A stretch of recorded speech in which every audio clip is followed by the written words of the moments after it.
You're watching Focus Saskatchewan.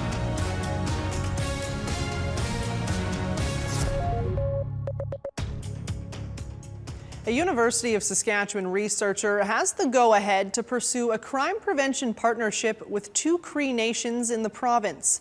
The unique project uses traditions and Cree culture to reconnect kids with their community. Emily Olson has the story. It's offering additional opportunities to further connect with Cree identity and Cree culture. Enthusiasm from Holly Graham, a psychologist and Indigenous research chair in nursing at the University of Saskatchewan. She's one of many helping a new crime intervention program get off the ground. The hope is really creating safer communities for both our Indigenous and non-Indigenous youth. The Cree Helping Cree project is a 5-year partnership between the university, Poundmaker Cree Nation, and Little Pine First Nation. It's one of 40 selected across the country, which will give 10 to 19-year-olds and their families an opportunity to further connect to their Cree traditions and identities. The hope is it will help solve any issues that may arise in the community or schools. It's bringing the youth, their family, their caregivers, or it could be a grandparent, along with the school system, perhaps the school counselor. Yeah, we're fortunate we'll be hiring 2 elders as part of this project and 2 mental health workers as well. And then anyone else who can provide support and really talking about the behaviors.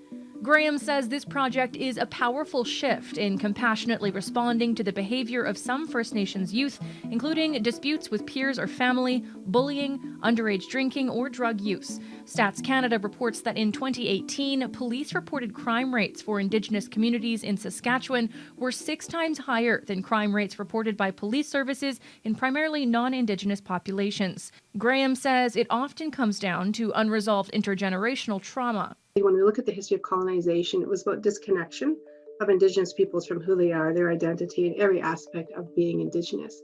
So when we're using culture as an intervention, it's really about connecting. In 5 years' time, the project, along with its counterparts, will be evaluated, and the best practices will be integrated for future Canadian youth crime prevention. RCMP Sergeant Karen Pelletier believes reconnecting kids to their roots will bring them a sense of pride. And with that pride becomes that willingness to support their community, their willingness to support other people in a positive manner.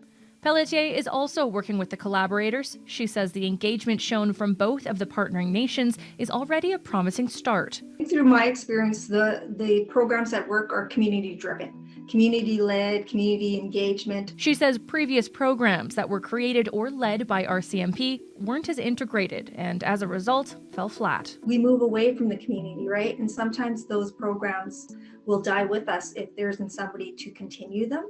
So we really like supporting those community programs. The first to suggest the concept was a Little Pine elder named Jacob Pete. After decades of experience in law enforcement and research on the struggles in several First Nations communities across Canada. Every aspect of policing and this type of counseling, he had reams and reams of research that he had done on it all.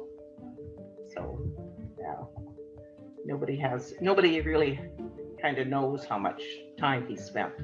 His widow, Noreen Osborne, says seeing this program finally take shape with the potential to strengthen communities all over the country is a testament to his legacy. I'm just so pleased that Austin and Holly are continuing on with it and hope that, his vision will be continuing. Poundmaker Cree Nation Chief Dwayne Antoine is eager to see the results of the research and collaboration come together now that the program has received a $2.5 million grant from Public Safety Canada.